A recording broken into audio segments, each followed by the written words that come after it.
Hello बच्चों, कैसे हैं आप? मुझे उम्मीद है कि आप अच्छे होंगे और अच्छे ढंग से पढ़ रहे होंगे। हमने भूगोल की जो हमारी एक यात्रा चल रही है, अभी हमारी परिवहन की यात्रा चल रही है, जिसमें सड़क परिवहन में हम गए। हम जल परिवहन में आए हैं और जल परिवहन में समुद्री मार्ग की सैर कर रहे हैं। और उसमें आपने उत्तरी अटलांटिक पढ़ा, जो विश्व का सबसे व्यस्तम जलमार्ग था। आपने भूमध्य सागर हिंद महासागर जलमार्ग पढ़ा, जो सबसे लंबा जलमार्ग था। और अब हम अगला पढ़ेंगे, उसका नाम है दक्षिणी अटलांटिक जलमार्ग। चौथे नंबर पर है दक्षिणी अटलांटिक जलमार्ग।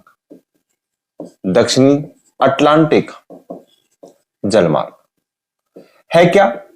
पुनः हम नक्शे में आएंगे। नक्शे के बिना बात नहीं करेंगे, मैंने आपको बताया था। तो नक्शे में अगर हम देखें तो यह जलमार्ग क्या है?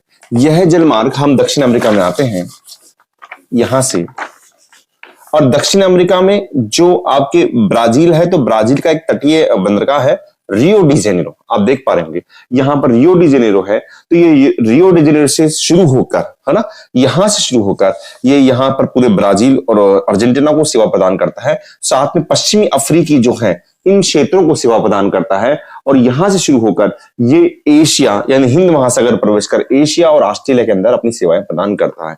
ये दक्षिणी अटलांटिक जलमार्ग है। ठीक है, कई बार बताऊंगा कि ये ब्राजील के रियो डी जेनेरो से शुरू होकर पश्चिमी अफ्रीकी देशों, एशिया व ऑस्ट्रेलिया को अपनी सेवाएं प्रदान करता है। ठीक है, तो आप इसमें आप इसमें देखिए कि यहां पर एक क्रम बनाए तो आपका आएगा Rio de Janeiro. Rio de Janeiro ये कहां पर आपका साउथ अफ्रीका में है। यहां से ये पश्चिमी अफ्रीकी, जो मैंने बताया था आपको, देशों को, और फिर यहां से हिंद महासागर पर प्रवेश करते हुए एशिया और ये ऑस्ट्रेलिया को अपनी सेवाएं प्रदान करता है। ठीक है, ये आपने पढ़ा। अच्छा, इसके अंदर ये बात आती है कि यहां पर जो इस मार्ग को माल को प्रदान करता है, तो माल जो प्रदान करने के लिए आप समझे, यहां पर देखिए, बड़े गौर से देखिएगा कि एक तो है यहां पर अमेजन के जंगल, जहां से इनको लकड़ियां मिलती है। एक अर्जेंटीना में पेटागोनिया का पठार है, जो काफी खनिज समृद्ध है। और एक एंडीज पर्वतमाला है, जो एंडीज पर्वतमाला है अपने यहाँ पर, जो आपके पश्चिम में है। तो ये अमेजन के जंगल, एंडीज पर्वतमाला और जो पेटागोनिया का जो पठार है अर्जेंटीना में, ये जलमार्ग को माल उपलब्ध कराता है, यहां से माल उपलब्ध करवाता है ना। और ये जलमार्ग कहां जा रहा है? आपके दक्षिण अमेरिका, आप रियो डी जेनेरो समझे तो आप ये यहां को भी सेवा प्रदान करता है, साथ में पश्चिमी अफ्रीका और फिर हिंद महासागर में जाता है। अच्छा, एक बात और देखिए, इसमें क्वेश्चन आता है कि रियो डी जेनेरो और यहां कैपटाउन, इसके मध्य व्यापार कम होता है ना। इसके मध्य क्या होता है? व्यापार कम होता है। इसका कारण क्या है? कि दोनों जगह एक ही प्रकार के संसाधनों का मिलना। मैंने आपको पहले बताया था कि व्यापार कब होता है? जब दोनों देशों के अंदर या दोनों क्षेत्रों के अंदर प्राकृतिक संसाधनों में विभिन्नता हो, तब आप कुछ खरीदेंगे, वो कुछ बेचेंगे। तो यहां पर एक प्रश्न आता है कि रियो डी जेनेरो ये कहां पर है? ये ब्राजील में है। ब्राजील में, हाँ माफ कीजिएगा, इसको आप ब्राजील कर लीजिए। ब्राजील, ये ब्राजील में है।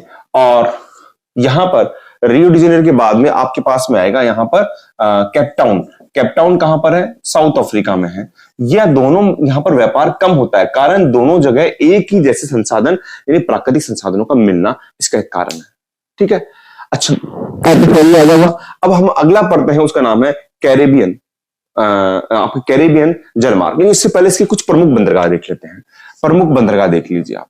प्रमुख बंदरगाह, मैं आपको एक बार पुनः सारे एक साथ जलमार्ग एक साथ पूरे नक्शे में कराऊंगा, आप इसको आराम से करेंगे। पहला है रियो डी जेनेरो, मैंने बताया था ये बंदरगाह है ब्राजील का। एक है मोंटेवीडियो। ये मोंटेवीडियो क्या है? ये उरुग्वे की राजधानी है। ये किसकी राजधानी है? उरुग्वे की राजधानी है। मोंटेवीडियो किसकी राजधानी है? उरुग्वे की राजधानी है। और एक है ब्यूनस आयर्स, ये कहां पर? ये अर्जेंटीना में है। तो देखो, आपको नक्शे में दिखा देते हैं वापस आपको कि यहां पर जो प्रमुख बंदरगाह कौन से हुए। एक तो हुआ आपका रियो डी जेनेरो, आप ब्राजील में लेंगे, बिल्कुल पूरब पे लेंगे। एक उरुग्वे का मोंटेवीडियो, एक अर्जेंटीना का ब्यूनस आयर्स। ये जो यहां पर ये बिल्कुल पानी से अड़ता हुआ है। तो यहां पर ये तीनों क्या है कि प्रमुख बंदरगाह है इस जलमार्ग के। तो आप उत्तरी अटलांटिक को पढ़ चुके हैं, दक्षिणी अटलांटिक को पढ़ चुके हैं, उत्तम आशिया को पढ़ चुके हैं, भूमध्य सागर, हिंद महासागर को पढ़ चुके हैं। और अगला खाड़ी कैरिबियन जलमार्ग।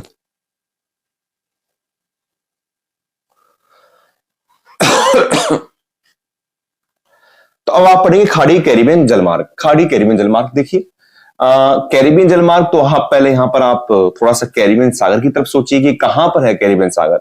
आपके दिमाग में आएगा कि कैरिबियन सागर जो है वो उत्तरी अमेरिका और दक्षिण अमेरिका यानी मध्य अमेरिका के पास में है। तो खाड़ी कैरिबियन जलमार्ग, खाड़ी कैरिबियन जलमार्ग, ये 5वें नंबर का है। और आप नक्शे में देखिए, आप लोगों को नक्शे में अच्छा समझ में आएगा। ये जलमार्ग क्या करता है, यहां से देखिए, ये आपके मतलब दक्षिण अमेरिका के बिल्कुल सिर पर ये कैरिबियन सागर है।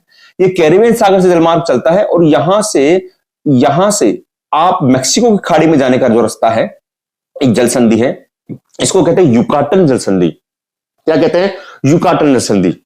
तो ये जलमार्ग कैरिबियन सागर से युकाटन जल संधि से होते हुए मैक्सिको की खाड़ी में जाता है। और सेवाएं किसको प्रदान करेगा, यहां पर दक्षिण अमेरिका के कोलंबिया, वेनेजुएला, गुयाना यानी उत्तरी भाग को, मध्य अमेरिका को और मैक्सिको की खाड़ी के अंदर मैक्सिको और अमेरिका को अपनी सेवाएं प्रदान करता है। ठीक है, समझ रहे हैं आप। तो नाम से स्पष्ट है, खाड़ी कैरिबियन जलमार्ग। तो कैरिबियन सागर से करना है तो आप इसको यूं कर सकते हैं कि ये कैरिबियन सागर से युकाटन जल संधि से होते हुए, युकाटन जल संधि क्या होती है, तो दो समुद्री मार्ग को जोड़ती है। तो कैरिबियन सागर से, और यहां पर दूसरी है मैक्सिको की खाड़ी। यहां पर क्या है, मैक्सिको की खाड़ी। तो यहां पर इनको अपनी सेवाएं प्रदान करता है, इनको अपनी इस खाड़ी तक जाता है। और सेवाएं प्रदान किसको करता है, कैरिबियन सागर से ऊपर जो दक्षिण अमेरिकी जो देश है, वेनेजुएला ले लीजिए आप वेनेजुएला के बाद में आप गुयाना ले लीजिए, कोलंबिया ले लीजिए, मध्य अमेरिका है और मैक्सिको के अंदर मैक्सिको की खाड़ी में मैक्सिको और आपका अमेरिका है, इनको अपनी सेवाएं प्रदान करता है। ठीक, हेलो बच्चों, कैसे हैं आप। मुझे उम्मीद है कि आप अच्छे होंगे और आपकी ज्योग्राफी की जो पाठशाला है वो अच्छी चल रही होगी। अगर आपका और मेरा साथ यूं बना रहा तो मैं आपको उम्मीद दिलाता हूं कि हम कुछ अच्छा करेंगे। हम परिवहन संचार पढ़ रहे हैं, इसमें तृतीयक व्यवसाय, या जैसे आपको मालूम है हम इसमें समुद्री मार्ग की तरफ यात्रा कर रहे हैं। और अंतिम समुद्री मार्ग जो बच रहा है वो है प्रशांत महासागरीय, प्रशांत महासागरीय समुद्री मार्ग। इसको हम 2 पार्ट में पढ़ेंगे, प्रशांत महासागरीय समुद्री मार्ग को। पहला जो हम पढ़ेंगे इसके अंदर, उसका नाम है उत्तरी प्रशांत समुद्री मार्ग, उत्तरी प्रशांत समुद्री मार्ग, उत्तरी प्रशांत समुद्री मार्ग। मैं आपको देखो पहले भी बता चुका हूं कि अगर आप इसको नक्शे के साथ करेंगे यहाँ इस चैप्टर को, या आगे वाले जो भी चैप्टर जिसमें कुछ भी नाम आते हैं, कंट्रीज के नाम आते हैं, तो आपके लिए बहुत अच्छा रहेगा। तो ये उत्तरी प्रशांत समुद्री मार्ग, प्रशांत महासागर कहाँ है आपका, ये प्रशांत महासागर है पूरा। दोनों अलग अलग जगह क्यों है आपको पता ही है, क्योंकि ये तो मैप है, सुविधा के अनुसार बनाया गया है। ग्लोब के अंदर पृथ्वी गोल है, इसलिए इसको बीच के भाग में से काटकर जहां अध्ययन की सुविधा के से बांटा गया, तो आधा प्रशांत इधर है, आधा प्रशांत इधर है, पढ़ने के हिसाब से, नहीं तो पीछे से मिला हुआ है, ये बात आप जानते हैं। यहाँ भूमध्य रेखा से ऊपर उत्तरी प्रशांत है, भूमध्य रेखा से नीचे दक्षिणी प्रशांत है। उत्तरी प्रशांत का जो ये किनारा लगता है वो लगता है उत्तरी अमेरिका के पश्चिमी तट से, और जो आपका प्रशांत महासागर का ये वाला जो किनारा लगता है वो लगता है एशिया के पूर्वी तट से। तो ये उत्तरी अमेरिका के पश्चिमी तट पर जो बंदरगाह है उनको एशिया के पूर्वी तट पर स्थित बंदरगाहों से जोड़ता है, या सीधा यूं कहे ये वैंकूवर को आपके जोड़ता है आपके जापान में, यानी जापान में वैंकूवर को ये जोड़ता है, सीधा योकोहामा से जोड़ता है। किससे जोड़ता है, योकोहामा से जोड़ता है। तो सीधी सीधी इसमें बात आई, हम इसमें कर सकते हैं कि उत्तरी प्रशांत समुद्री मार्ग क्या है। ये समुद्री मार्ग आपके एशिया के बंदरगाह को, है ना, एशिया के बंदरगाह को उत्तरी अमेरिका के पश्चिमी तट पर स्थित, यानी इधर से लेंगे हम उत्तरी अमेरिका के पश्चिमी तट पर स्थित, पश्चिमी तट पर स्थित जो बंदरगाह है, इनको जोड़ता है एशिया के पूर्वी तट पर स्थित, एशिया के पूर्वी तट पर स्थित बंदरगाह को, पूर्वी तट पर स्थित बंदरगाह को जोड़ता है। यानी सीधा से बात करें, यहां पर अगर हम बात करें, ये वैंकूवर को सीधा जोड़ता है योकोहामा से, योकोहामा से। और योकोहामा कहां है, जापान में है। योकोहामा कहां पर है, जापान में है। ठीक है, अच्छा अब इसमें देखिए ये जो समुद्री मार्ग है, आप देखिए समुद्री मार्ग जो होगा, जहाज होगा, वो कहीं पर भी जाएगा तो वहां पर पेट्रोल भी लेगा, अपने ईंधन को भी लेगा। तो यहां पर एक जगह है, वो है हवाई द्वीप समूह। हवाई द्वीप समूह का एक है होनोलुलु द्वीप, होनोलुलु द्वीप। यहां से ये सारे समुद्री मार्ग, जो उत्तरी प्रशांत के जितने भी समुद्री मार्ग है, वो आपस में जुड़ते हैं। क्योंकि ये क्या हुआ, खाली यहीं पर नहीं है, इसकी प्रमुख बंदरगाह आप सुनिए। प्रमुख बंदरगाह जैसे वैंकूवर है जो कनाडा में है, वैंकूवर हमें भी पढ़ेंगे, हमने बता भी चुका हूं मैं, वैंकूवर कनाडा में है। इसके अलावा आप अमेरिका में ले सकते हैं, जैसे सैन फ्रांसिस्को ले सकते हैं, सैन फ्रांसिस्को। आप ले सकते हैं लॉस एंजल्स जो हॉलीवुड नगरी है, लॉस एंजल्स, ये दोनों आपके अमेरिका में है। आपके सिएटल भी है, वो भी आप ले सकते हैं, सिएटल, ये भी कहां पर है, यूएसए में। तो ये आपके उत्तरी अमेरिका के आपके बंदरगाह है। हम इधर आएंगे तो याकोहामा ले सकते हैं हम, याकोहामा। साथ में आप ले सकते हैं कोबे, ये कहां पर है कोबे, ये जापान में है। आप संघाई ले सकते हैं, संघाई भी आपकी क्या होगा, आपके पूर्व में पड़ जाएगा। आपके हांगकांग ले सकते हैं, हांगकांग, और साथ में मनीला जो फिलीपींस की राजधानी है। मैं दोबारा एक बार नक्शे बता देता हूं आपको कि जैसे आप देखेंगे कि यहां से आप देखिए कि आपका वैंकूवर ये रहा, ठीक है, आपके सैन फ्रांसिस्को यहां रहा, लॉस एंजल्स यहां पर है, आपके सिएटल आपके यहां पर है, सिएटल आपके यहां पर आ जाएगा, ये पोर्टलैंड भी आ जाएगा आपके। यहां से हम इधर आएंगे तो इधर आपका जापान है, पूरा ये पूरा जापान है आपका, ये फिलीपींस में मनीला आ जाएगा आपका, ठीक है, मैंने आपको ये बताया। आपको इसके अलावा मैंने हांगकांग बता दिया, हाँ हांगकांग बता दिया आपको मैंने। हांगकांग कहां पर आएगा आपका, ये हांगकांग है आपका, ठीक है ना। तो ये आपके उत्तरी प्रशांत महासागर में इनको जोड़ता है। मुख्यतः बात आप यूं कह सकते हैं कि ये यहां पर ये समझने वाली बात है कि इस प्रशांत महासागर का ये जो भाग है ये अमेरिका के पश्चिमी तट पर जुड़ रहा है।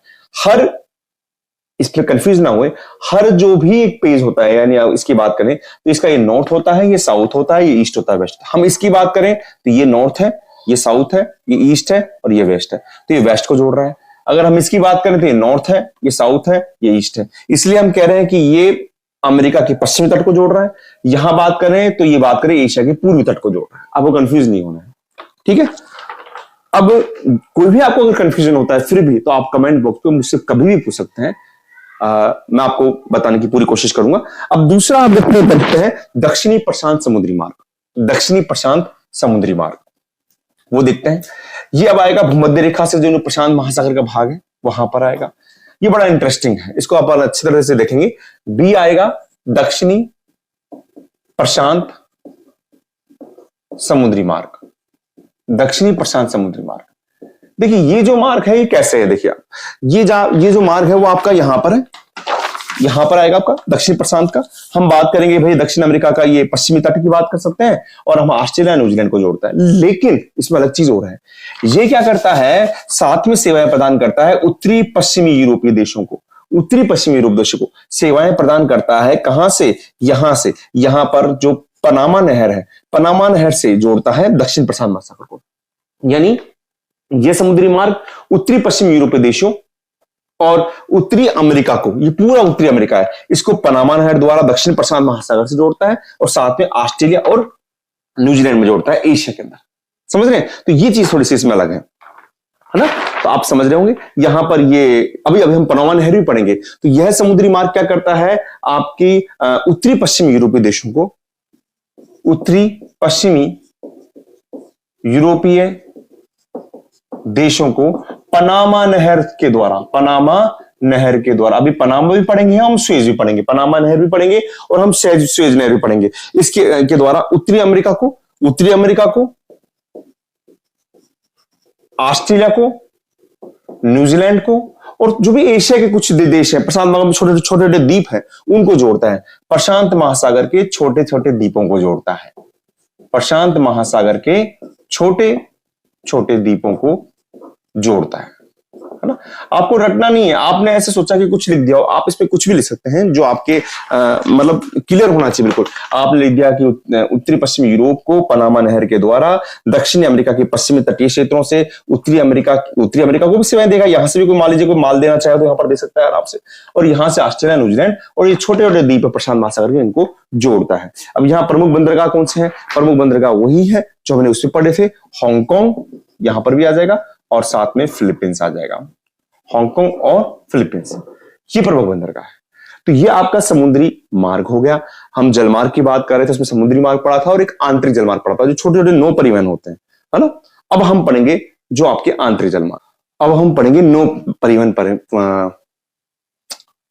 अब समुद्री मार्ग के बाद हम पढ़ेंगे नौ परिवहन नहरें। तो नौ परिवहन नहरें वो हैं जिनको हम आंतरिक जलमार्ग भी देखेंगे, लेकिन पहले हम कुछ मुख्य जो दो नहरें हैं हमारे देश को, हमारे विश्व को जो प्रभावित करती है उसके बारे में बात करेंगे। नौ परिवहन नहरें, नौ परिवहन नहरें, ये वो नहरें हैं जो मनुष्य द्वारा निर्मित है और जो पूर्व और पश्चिम के देशों को जोड़ने का कार्य करती है। पूर्व पश्चिम देशों को जोड़ने का कार्य करती है। ये मनुष्य द्वारा निर्मित नहरें हैं, मनुष्य द्वारा निर्मित नहरें हैं, निर्मित नहरें हैं, और ये पूरब से पश्चिम देशों को जोड़ने का काम करती है। पूरब से पश्चिम देशों को जोड़ने का कार्य करते हैं। देखिए, पहले मैं नहर का नाम लूं उससे पहले आपको उस नहर की आवश्यकता बता देता हूं कि नहर की आवश्यकता क्यों पड़ी। आप देखिए, सबसे पहले हम लेते हैं यहां से। मैंने आपको बताया था कि जब उत्तम आशांतरीप था, ध्यान से देखिएगा, यहां से यूरोपीय देश आपके पश्चिमी अफ्रीका से चक्कर लगाते हुए और पूरे यहां से चक्कर लगाते हुए हिंद महासागर प्रवेश करते, काफी लंबा जलमार्ग था। सबसे पहले सड़क मार्ग होता था, मैंने एक बार बताया भी था आपको, लेकिन जब यहां पर मध्य अमेरिका में जब मुस्लिम देशों का अधिकार हो गया तो उन्होंने इसको बंद कर दिया। इस कारण यूरोपीय देशों ने समुद्री मार्ग को खोजा और ये मार्ग अपनाया, लेकिन ये मार्ग बहुत ज्यादा लंबा था। तो इन्होंने क्या किया, और ये क्या करते थे, यहां से जिब्राल्टर जलसंधि, यानी ये जिब्राल्टर जलसंधि है जो अटलांटिक महासागर को भूमध्य सागर से जोड़ती है, यहां से यूरोपीय देशों से व्यापार तो कर लेते थे, लेकिन ये मार्ग यहां बंद था, जिसके कारण हिंद महासागर प्रवेश नहीं होता था। तो इन्होंने, जो फ्रांसीसी इंजीनियर्स है यूरोपीय देशों ने सोचा कि क्यों नहीं यहां से करें, तो इन्होंने मिस्र से यहां से एक जमीन ली यहां पर, और यहां पर पोर्ट शहीद और पोर्ट स्वेज, इसके मध्य एक नहर का निर्माण किया। और विद्वान इंजीनियर थे, फ्रांसीसी इंजीनियर थे, फर्डिनेंड डी लेसेप्स, और इन्होंने यहां पर इस नहर का निर्माण किया। छोटी सी एक नहर थी, उस नहर का निर्माण किया। अब क्या होता था कि यहां से उत्तरी पश्चिमी यूरोपीय देश जिब्राल्टर जलसंधि से भूमध्य सागर में प्रवेश करते थे, और उसके बाद में स्वेज नहर का प्रयोग करते हुए सीधे लाल सागर में आते थे, और ये हिंद महासागर में ये सीधा प्रवेश कर जाते थे। और मैंने आपको बताया था कि इससे लिवरपूल से कोलंबो जो जाती थी, ये मार्ग की यात्रा थी 6400 किलोमीटर, वो बहुत छोटी हो गई थी। यहां पर इन्होंने अटलांटिक महासागर से भूमध्य सागर को जोड़ा, भूमध्य सागर को हिंद महासागर से जोड़ा, यानी जो विश्व का सबसे लंबा समुद्री मार्ग मैंने बताया था आपको, भूमध्य सागर हिंद महासागरी जलमार्ग, वो इसी नहर से होकर गुजरता है। आप समझ रहे होंगे। तो यहां पर जरूरत पड़ती है अपने को स्वेज नहर की। किसकी जरूरत पड़ती है? स्वेज नहर की। तो हम स्वेज नहर पढ़ेंगे। आपके दिमाग में जब स्वेज नहर की बात चले तो आपको अफ्रीका का मिस्र याद रहना चाहिए, आपको उत्तरी पश्चिमी यूरोप देश याद रहने चाहिए, आपको भूमध्य सागर और लाल सागर का एक लिंक और जिब्राल्टर जलसंधि याद रहनी चाहिए। ये दिमाग में रहना चाहिए आपको। अब क्या होता है, ये नहर, इस नहर का निर्माण कब हुआ? इस नहर का निर्माण 1869 में होता है। 1869 में मिस्र के उत्तर में, यहां पर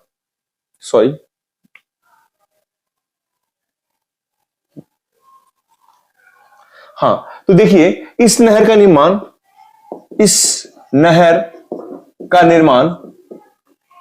1869 में मिस्र के पोर्ट सईद व पोर्ट स्वेज बंदरगाह के मध्य भूमध्य सागर व लाल सागर को जोड़ने के लिए किया गया। मैंने आपको बताया था अभी जोड़ने के लिए कि इसी के लिए इसका निर्माण किया गया, है ना, जोड़ने के लिए इसका निर्माण किया गया। तो ये क्या करती है, सबसे बड़ी बात है कि इस नहर का निर्माण 1869 में मिस्र के पोर्ट सईद। क्वेश्चन ये भी आता है कि मिस्र के अंदर उत्तर में कौन सा है, तो उत्तर में पोर्ट सईद है और दक्षिण में पोर्ट स्वेज है बंदरगाह। ये प्रश्न भी बनता है। भूमध्य सागर और लाल सागर को जोड़ने के लिए निर्माण किया। इसका जो इंजीनियर था वो था फ्रांसीसी इंजीनियर फर्डिनेंड डी लेसेप्स। इन्होंने इसका निर्माण किया। उनकी देखरेख में इस नहर का निर्माण होता है, और यह नहर यूरोपीय देशों को हिंद महासागर में प्रवेश का नया मार्ग प्रदान करती है।